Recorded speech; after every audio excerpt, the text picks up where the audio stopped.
అంతరిక్ష యాత్రలోకి వెళ్లిన బొమ్మ 'జాయ్'.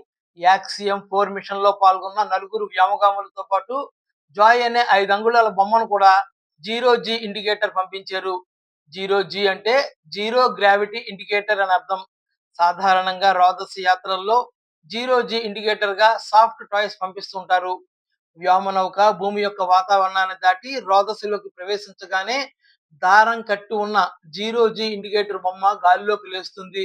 దీంతో తాము భార రహిత స్థితిలోకి ప్రవేశించినట్లు వ్యోమగాములకు అర్థమవుతుంది. ఇంతకీ ఈ మిషన్‌కు ఈ బొమ్మను ఎందుకు ఎంచుకున్నారంటే, భారతదేశంతో పాటు హంగేరి, పోలాండ్ దేశాల సంస్కృతుల్లో హంసకు ప్రత్యేక స్థానం ఉంది.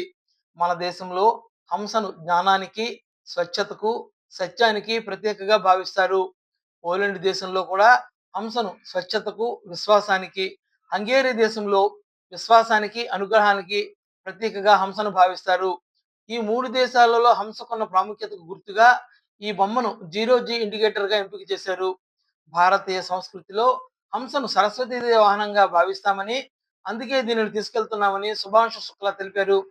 నిజానికి జీరో జీ ఇండికేటర్‌గా డైనోసార్, సింహం ఇలా చాలా జంతువుల బొమ్మలను పరిశీలించామని, చివరకు హంగేరియన్ వ్యోమగామి టిబోర్ కాపు సూచన మేరకు హంసను ఎంపిక చేశామని యాక్సియం సంస్థ వెల్లడించింది.